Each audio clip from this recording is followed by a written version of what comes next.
মিঠুন দা আমাদের education YouTube চ্যানেলে সকলকে স্বাগত জানাই। তো সবার মনে একটা প্রশ্ন, বিশেষ করে যারা 14 টেটের গতকাল যে জাজমেন্ট এসেছে সুপ্রিম কোর্ট থেকে 6 নম্বর যুক্ত হয়েছে, তো অনেকেই আমাকে দেখলাম বিভিন্ন কমেন্ট বক্সে, দাদা আমার অ্যাডমিট কার্ড হারিয়ে গেছে, আমার অ্যাডমিট কার্ড নেই, তো আমি কি করে বুঝবো? তখন তো শুধু পাস ফেল দেখিয়েছিল, কোনো নম্বর দেখায়নি। বিভিন্ন রকম কোয়ারি রয়েছে, বিভিন্ন রকম কোশ্চেন রয়েছে সবার মনে।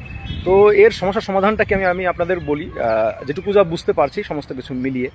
তো প্রথম কথা হচ্ছিল, তখন তো আর নম্বর দেখায়নি, শুধু পাস ফেল দেখিয়েছিল। এখন আপনি কি করে বুঝবেন বা আপনি অ্যাডমিট কার্ড হারিয়ে ফেলেছেন কি বিষয়? আপনার ভালো করে জানেন যে একটা লেন্দি প্রসেস, 20 লক্ষ শিক্ষার্থী পরীক্ষা দিয়েছিল, তো সেখানে 1,25,000 মতো পাস করেছিল। এবার বাকি যারা রয়েছে সমস্ত তথ্য ডাটাবেস যাচাই বাছাই করার সময় চেয়েছে পর্ষদ। এখন আপনারা অনেকেই জানেন যে বিভিন্ন তথ্য নেই, এখন সেগুলো তাহলে কী করে যাচাই বাছাই হবে সেটা পর্ষদই জানে। তবে যারা পরীক্ষা দিয়েছিলেন, অ্যাডমিট কার্ড হারিয়ে ফেলেছেন, প্রথম কথা হলো খুঁজে দেখুন কোথাও কোনো তথ্য কিছু আছে কিনা। যদি না থাকে তাহলে পরে আমার যেটুকু মনে হচ্ছে বা যেটুকু যা বুঝতে পারছি, পর্ষদের তরফ থেকে এই যে বিভিন্ন ডাটাবেস তথ্য যাচাই বাছাই করে বাকি যে যারা রয়েছে প্রায় 20 লক্ষের কাছাকাছি, প্রায় 18 লক্ষ 19 লক্ষ তথ্য যাচাই বাছাই হবে। তো সেখান থেকে যাচাই বাছাই হয়ে যে লিস্ট হবে, সেই লিস্ট তো অবশ্যই পাবলিশ হবে।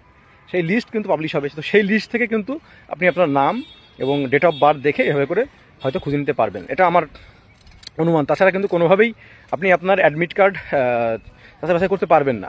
আর দ্বিতীয় প্রসেস কি? দ্বিতীয় প্রসেস হচ্ছে জিডি করা, থানায় গিয়ে জিডি করা। জিডি করার পর সেই জিডির কপি নিয়ে পর্ষদে গিয়ে দৌড়াদৌড়ি করা। তো আমার মনে হয় না এই মুহূর্তে যদি আপনি জিডিও করেন, তবে একটা জিডি করে রাখা ভালো, অবশ্যই জিডি করে রাখুন, আমি এটা বলবো।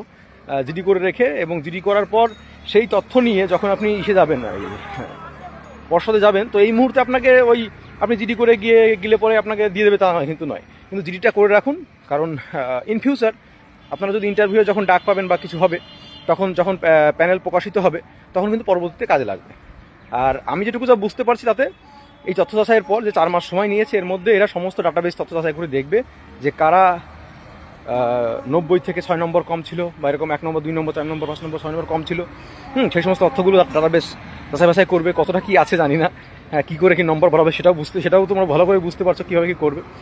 তো এগুলো যখন যাচাই বাছাই হবে এবং অবশ্যই একটা লিস্ট প্রকাশিত হবে, যখন কত হাজার বা কত লক্ষ পাস হলো, তো সেই লিস্ট তো অবশ্যই প্রকাশ করতে হবে, সেই তথ্য কোর্টে পেশ করতে হবে এবং ওয়েবসাইটে দিতে হবে।